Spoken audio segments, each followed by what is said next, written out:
All right. Are we live? Are things working? I'm gonna have to adjust this a little bit so I can see the chat. My gosh. I running a couple minutes late because I forgot a bunch of things. We're gonna have workers come later while I'm doing this, and I forgot there were some things I needed to do to get our house ready for that before I could start into this today. But anyway, I'm Peter Franson from christiangeekcentral.com and Spirit Blade Productions. Welcome to the beginning of day one of Solo Tabletop GameFest 2022. I did the first one of these last year in 21 and had a great time. And I basically looked to see, it was a combination. I actually did mostly look to see what games have been most popular with viewers that I've done tabletop content of in the past, and then also factored in a little bit, my own interests. And really, the two were pretty well aligned. So this week, I'm going to be starting with HeroQuest, a heavily modified version of HeroQuest, which, if you're watching the stream live, the link to my experimental rules modifications will not be below. I ran out of time and forgot to do that.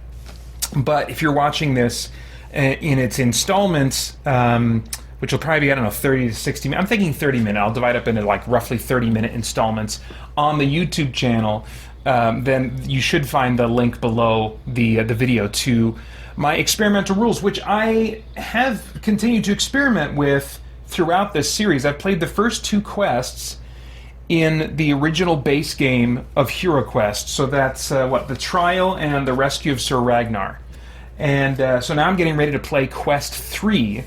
And as I've gone along, I've made even little modifications to the rules I'm playing with. So you can go back, and actually I've made a playlist for my HeroQuest content, so you can go back and get more of an explanation of the rules changes that I'm making. I mean, the best way is to go to one of those videos and or the video below, again, if you're watching the archived version of this. And you can go to Board Game Geek where I've posted those files. But even those files are out of date a little bit by now because this is very experimental. So this is not a rules system, a collection of rules changes that I am by any means recommending and saying, hey, you'll have a fun time if you use these. This is just something I'm experimenting with. I've been enjoying it so far, but I think your mileage is really going to vary. So I just put a link to those rules for those who are curious, or who would maybe like a starting point for doing your own modified rules of HeroQuest. The basic philosophy, the main change is tons of new monsters, and that I'm getting from Descent, largely first edition, a few from second edition as well. And each monster and hero now has one special ability that they can use, in addition to the normal, spells that a couple characters have access to in this game. And and then I've done some other things. I got a random treasure table to make searching for treasure a little bit more unpredictable and rewarding, potentially. So a lot more variation in kind of the treasure that I can find. And so, yeah, you'll get a sense of kind of the rules changes as I go along. I am playing this solo in addition to doing a heavily modified version of the game.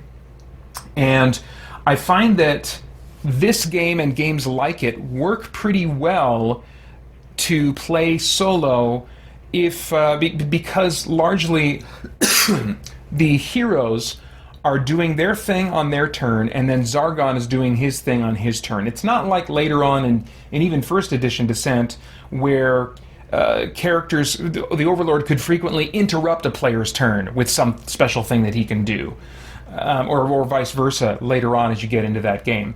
And so that allows me to better segment my mind.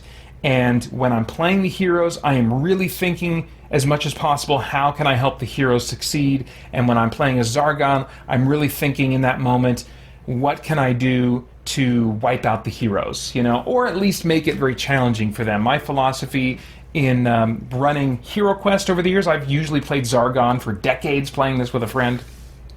My philosophy is that more of most, I would say, game masters in tabletop role-playing games, where you're not... Some game masters are literally out to crush their players, But I think most game masters, and certainly I, am not, out to crush players, but to create an interesting challenge for them and help a story play out that they are interacting with. So this is largely me playing with my toys by myself with some heavy structure around that play. So if that sounds interesting to you, you're in the right place. Okay, so we'll see how. Last time I played this was when I did my solo tabletop dungeon fest a few months ago. So it's been a little bit. I'm wondering if I'll be rusty at all in terms of particularly my modified rules. But we have rescued Sir Ragnar, and now we are on Quest 3, Lair of the Orc Warlord. And the quest description reads, Prince Magnus has ordered that the Orc Warlord, Ullug, who is responsible for the imprisonment of Sir Ragnar, be sought out and destroyed. When Ullug is destroyed, the heroes will receive a reward of 180 gold coins to be divided among them. That's not the best reward. Come on, can you do a little better than that, Mr. Who is this? Who's rewarding me? Who's the Sir Ragnar's? Prince Magnus. Oh, that's right. Well, no, wait. We didn't rescue Prince Magnus. Sir Ragnar. So Prince Magnus. All right, come on. I think he could do a little bit better than that. Anyway, to be divided among us, I always thought that should be 180 each, but whatever. Any treasure found in Ullug's stronghold may be kept by the finder alone, and of course, searching for random treasure, in my experience, is always the, largely speaking, the best way by far to get ahead in the world of HeroQuest. And I assume that's still the case, with the reprint. I've been hearing that that's a little bit more accessible than it looked like it was initially going to be. That GameStop even has been carrying it. I don't know if that's the case anymore. That information is at least a month old at this point, but very interesting. So, but the game has really not changed hardly at all. A few aesthetic things have changed, and monster names have changed as they've now separated the game from Workshop something Games Workshop. So the Fimmers are not Fimmers anymore. They're something else. But the stats, the mechanics, I think all the numbers are still the same. Maybe even the quest descriptions are all the same, I think. And they just kind of upgraded the components a little bit, but still aesthetically kept it adhered as much to the visual style and spirit of this game as possible. So I think that the stuff that I'm playing around with and experimenting with should be just as relevant to those who maybe pick up the game with its new reprinted version. So anyway, yeah, what are we doing again? We just gotta. It's a search and kill. Find the big boss. That's like the core of dungeon crawling that I like. That never gets old for me. I gotta make sure this is plugged in. Why is it saying low battery? Don't say low battery. Okay, hang on. I gotta technically check something out here. Oh, here we go.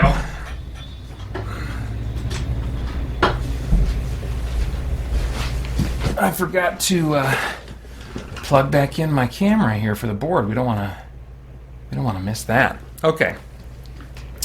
So I've got my setup. You can kind of see what I'm seeing here. There's you guys. There's the chat, and then this is the board.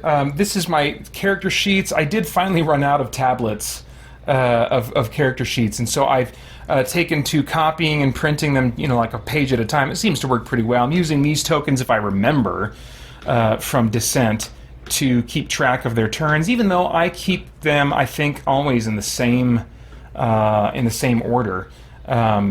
That still helps me remember who's gone first and who hasn't. I've got their card descriptions for the special abilities that I'm giving them, and then I've got my monster deck over here. Lots of potential different monsters, and then there's a potion deck here that comes into play every once in a while in searching for treasure. So yeah. Just to give you an idea of what my setup is on my end, what I'm seeing here. So here we go, I guess. Let's see. I do have a threat token system. So right now I've got 5 threat. That is enough to spawn either of the 2 traps that I'm able to spawn. But That's only going to come into play when when they open a door, or when they first step into. Let me check my rules and remind myself.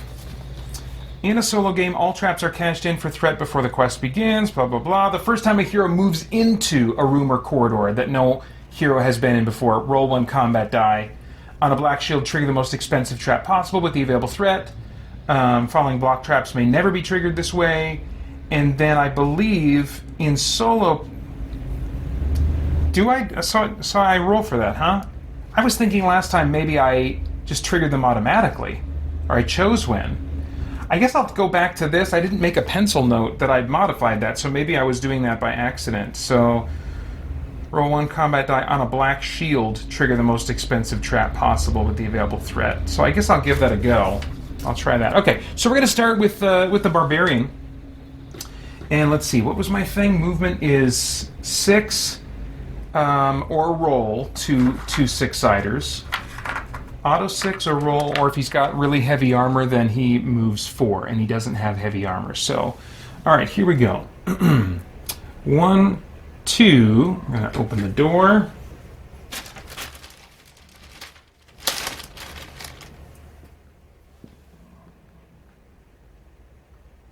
Okay. And let's see, what's the room looking like here? We got a table's got to go in there. Oh, like right in the middle. Okay. And then up to 4 goblins, but that may not be the case. We need to check the. Where's that table?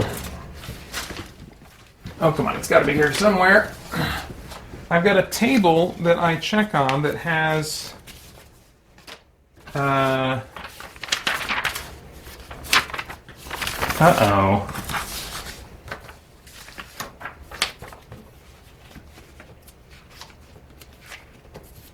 I've got a table that I roll on to determine what monsters I might potentially swap in and out.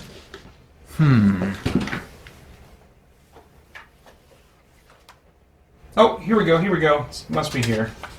Yes, okay.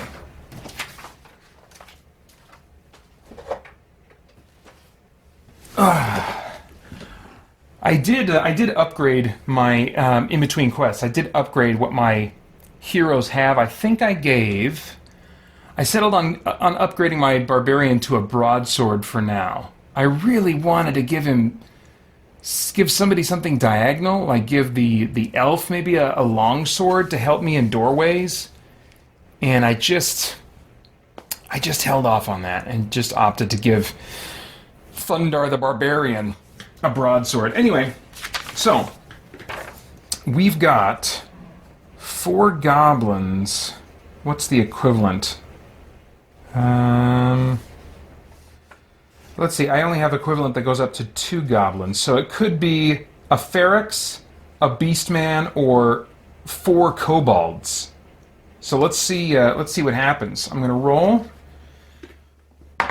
and it's number 3. It is a Beastman, just a single Beastman. All right, so let's get that card out.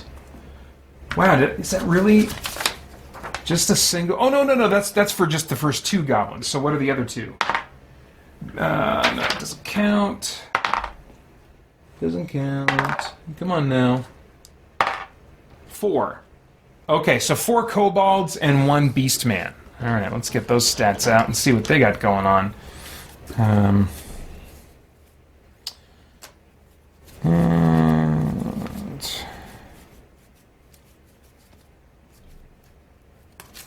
All right.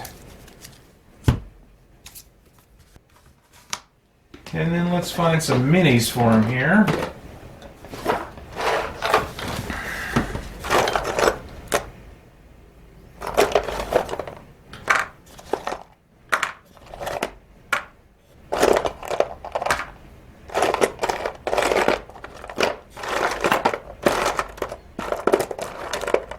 All right. So let's see here. What do we want to do? Let's put the Beastman over here. Because I think he's got the command ability. And then we'll put this kind of an assortment. It's not going to make that much of a difference, I don't think.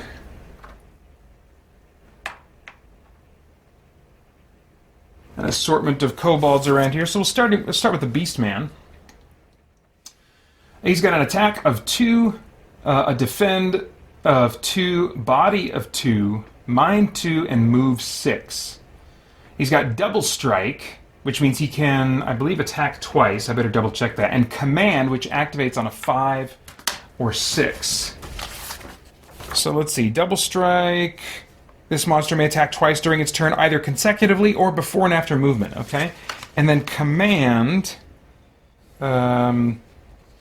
activates on a 5 or 6. Monsters within 1 to 2 spaces from this monster may roll 1 extra attack die until the beginning of Zargon's next turn. Okay, so that must be something that is triggered when I'm activating the Beastman. I can try to trigger it. And that double strike is automatic. I think now that in my rules I have to do one or the other. Like, I can't attack or use a monster's ability. I have to choose one or the other. The attacking thing is automatic. I mean, the double strike. So probably what he'll do is sit back. What is it? Within 1 to 2 spaces from this monster. So he's really got to get in there for this to be useful. And the heroes really need to come into that room before. I mean, it's not even the turn for the what do you call it? For the monsters to move.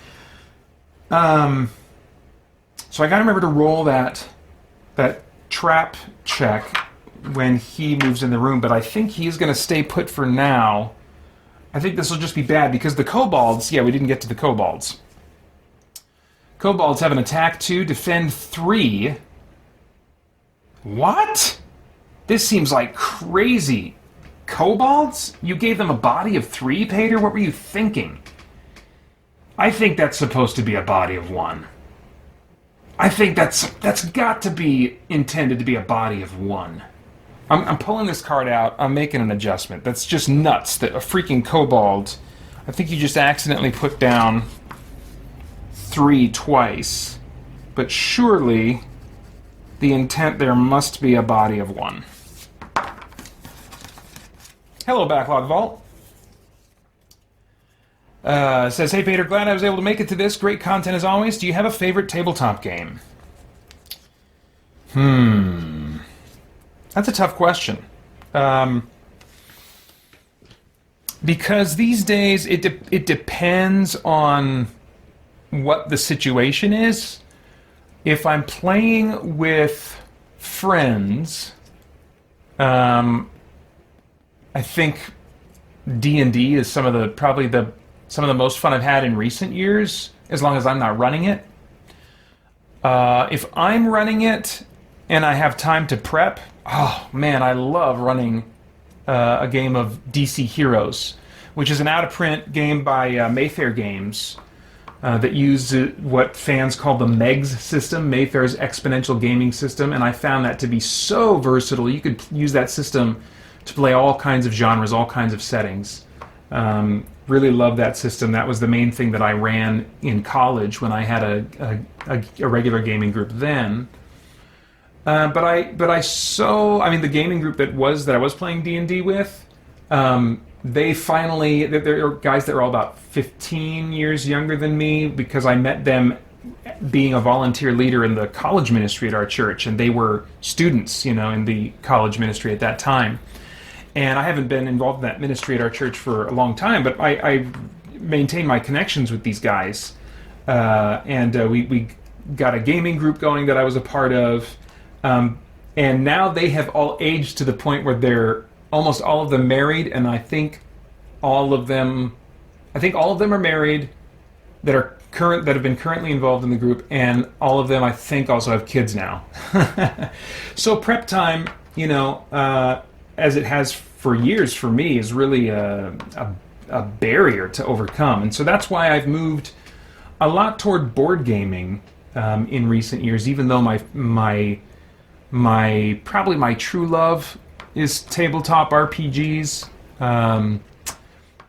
But not my first love. My first love was HeroQuest, which introduced me to the whole world of like nerd tabletop gaming, like RPGs and other really thematic, nerdy themed tabletop games.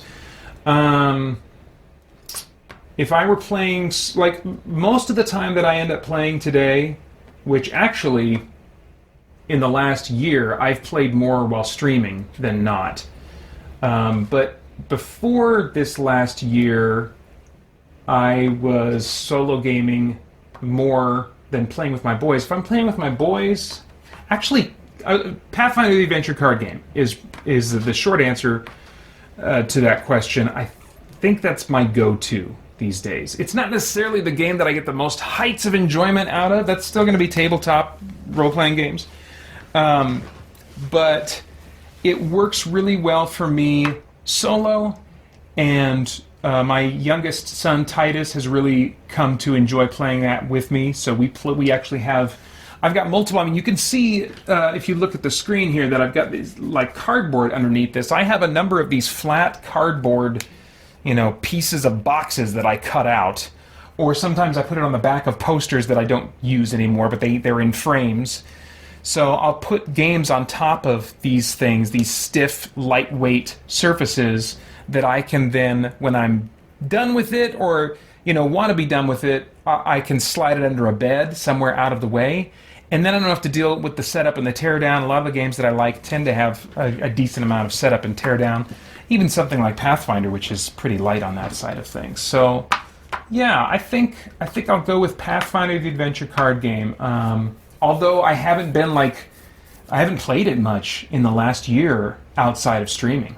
This has been kind of a fun way to get some board gaming in. Since I started doing these, this will be my third one. I did 2 last year, and this is the first one this year. And I think I get in more board gaming this way, and find it pretty satisfying once all is said and done. Anyway, so back to the Kobolds here. Thanks for the question, Backlog Vault. Attack 2, Defend 3, Body 1. That definitely seems more appropriate to me.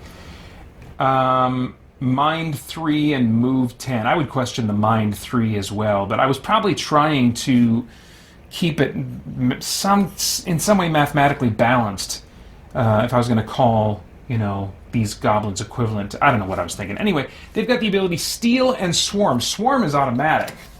So what's up with that? That's the one I think I really need to watch out for. If they're swarming me and there's a Beastman in the room, I didn't even choose that, but that could be a really deadly combo. Swarm, automatic. They get +1 attack die for each additional enemy adjacent to target hero. And that's basically the same as their ability in Descent, which I get these minis from. So if they are swarming a hero and the Beastman is around giving them command, then suddenly these guys become freaking dangerous. So I do not want them to swarm me. They also have the ability Steal, which is the ability that all the goblins have in my rules for this game. Steal, targeted hero loses up to 25 gold. And if I remember correctly, they do have to roll to see if that's triggered. If it's not an automatic ability, you have to roll, and I believe where is that? I believe their abilities trigger on. Oh, here we go. If they roll a 4 through 6, so it's a 50-50 chance. They first have to give up attacking in favor of just trying to use their ability. And then they roll on a 6-sided die. 4 through 6, the ability triggers. 1 through 3, nothing happens. So they basically kind of lose any kind of attack or ability to affect the heroes. All right. So getting back to this now.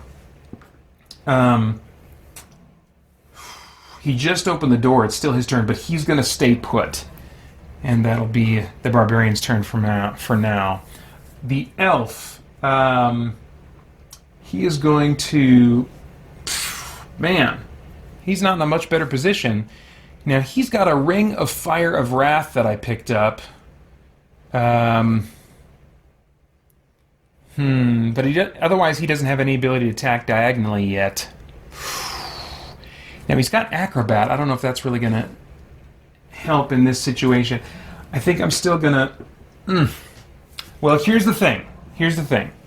One thing that I've added to the game that does make things more tricky is that... where is that? I think it's one threat every turn. I think, I think Zargon gets one threat every turn when I'm playing solo, and that's what I use to spawn traps or to spawn monsters, like Descent. It doesn't affect the game as intensely as Descent does. I mean, Descent, you cannot dilly-dally. If you just sit around, like normally in Descent, in HeroQuest, you just bottleneck at the doors and you let your barbarians stand up front and just take it, you know. And the rest of the party stays safe. But if I try to do that here, Zargon's very quickly going to be getting threat. It's just going to add more monsters to the board. So I kind of feel like getting in there and mixing it up. But at the same time, who knows what I'm going to run into. It could be a pit trap or a spear trap when I step on that first space inside that room. Let me just see what it feels like and what happens if for one turn I wait at the door here. There we go. And so yeah, the elf will go here. So that's the elf's turn. Let's see. Hello, Craig. Thanks for coming in. He says, can definitely picture you getting involved in campus ministry. Pretty cool.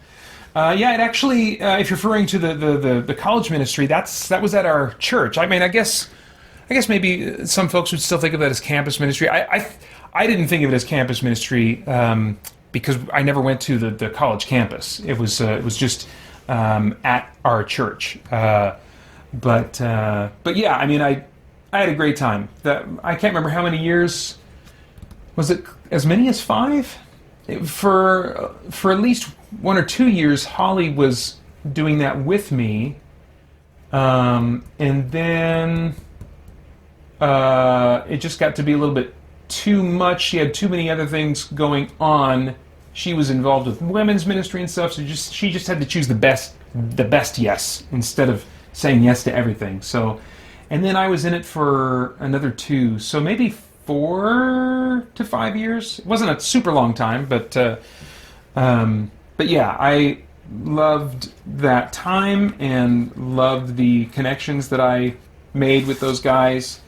Yeah, and then there came like a time where like I could tell the incoming crop was like there was like my guys were aging out, and like the incoming crop there was no nerds there. I was like I don't know if this is going to be the best use of my time. I don't know if I'm going to be all that great connecting with people that are not into nerdy stuff. I mean, at least it wasn't playing to my strengths. I mean, I can connect to people that aren't nerds, but anyway. But yeah, I do really value those years and think back on them fondly often. Well, not often.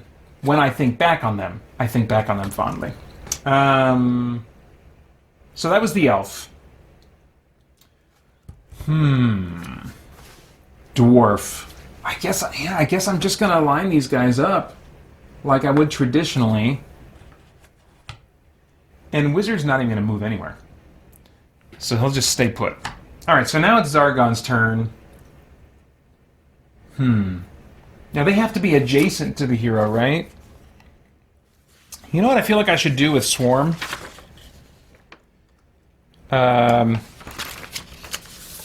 Alright, I'm going to bump this up a little bit. I'm going to bump this up. Currently, my wording for Swarm says +1 attack die for each additional enemy adjacent to target hero. I'm going to say adjacent or diagonal to. Adjacent or diagonal to hero. So that, yeah, so that these guys can get in there. You know what? Let's have the Beastman move first. He's got a move of 6, right? So he's going to go 1, 2, 3, 4, 5. And he's only, I think command, he's only going to be able to affect like that one. See, ideally, he would want to be right here, and then next to these two guys. I mean, the range of command is much smaller in HeroQuest, as I've given it, than it is. I think it's 3 spaces, which the extra space makes a huge difference. 1 to 2 spaces. Oh, I guess 2 spaces. That's still pretty decent. So, but like 1, 2, he couldn't, you know, he'd really need to be there to make the greatest effect. So yeah, I'm going to keep him right here, and he's not going to do anything else. And then I'll go 1, 2 to put this guy here. And then this guy will go 1, 2, and he's going to attack. And so now that kobold has the benefit of 1, 2 of command and swarm, which, what is that again? +1 attack die for each additional enemy adjacent to target hero. So in a different room, that could really add up fast and be brutal. But right now, it's just going to be 1 for this guy and then 1 for this guy. So that's 2 extra attack dice. Here comes the kobold, which gives him 4 attack dice. That's actually not a huge number. Oh man, and only 1 skull in the mix. So the barbarian, he has 3 defend dice, and he totally blocks it very easily. All right. So is there any... Oh wait, no, adjacent to the hero. I was like, oh crap, I should have moved this guy and put him here. But no, it's adjacent to the hero that helps the attack.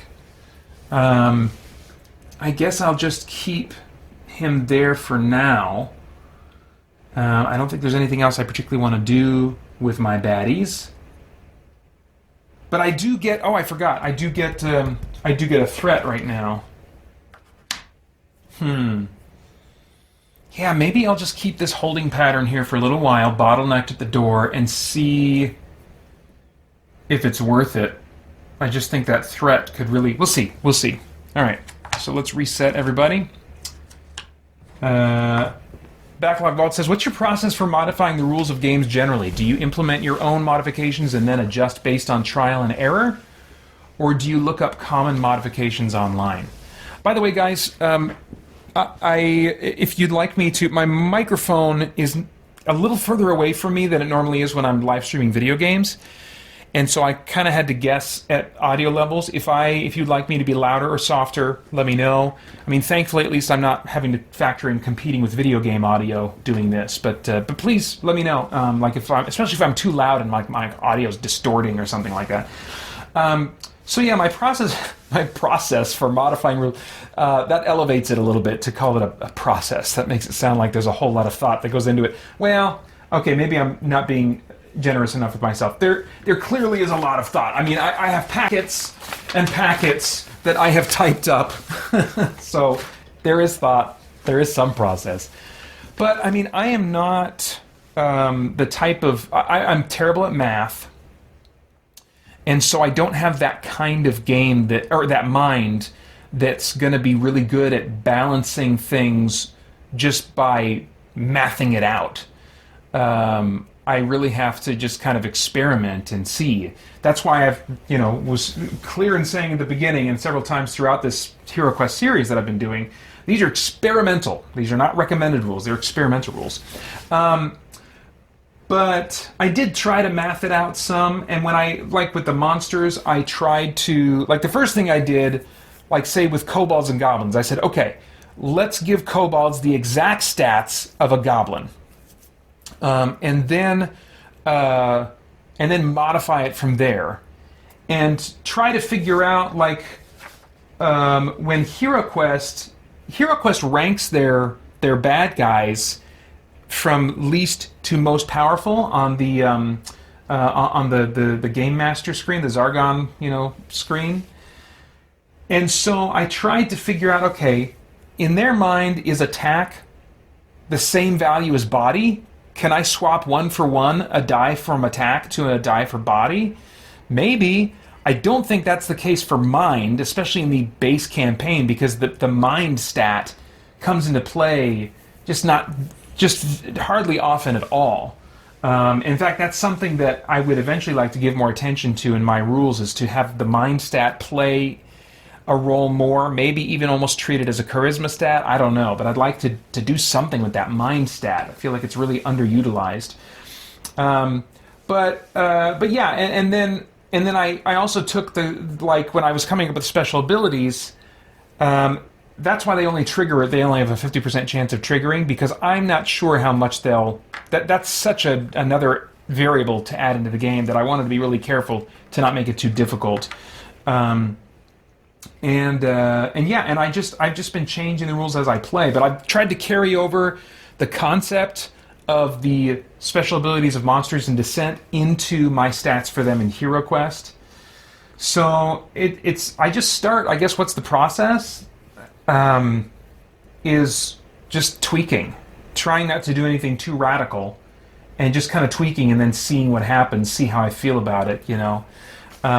And my process for doing this is not going to be applicable to, or the same certainly, for people that are playing with other players. Especially in a competitive game, then it's going to be like, whoa, that's not fair to me. And the other place is, well, this isn't fair to me. So in solo play, it's a lot easier to just play in the sandbox and just make things up and change rules on the fly. If I feel like it's getting too tough for my heroes, because I do want the heroes to win even as they are kind of challenged, then I just modify stuff as I go along. So I guess I would say that I don't have certainly anything that I would say, oh, here, this is worth mimicking or trying in your modification, because all this stream that I'm doing with HeroQuest and other solo games really should be considered, I guess, kind of play testing that I'm streaming, right? So yeah, it's very. And do I look up common modifications online? Yeah, I start there. I'm trying to think of. I think there are some things here that I think maybe there's a threat system. I looked up and tried using other people's threat systems. And maybe use that as a starting point for using threat. So, I mean, certainly I did spend time, a lot of time, looking up other people's ideas. Yeah. So, that was a lot of talking. Let me get back into playing. Sorry, I could answer your questions probably much more succinctly, and I guess that's just not how I roll. Sorry.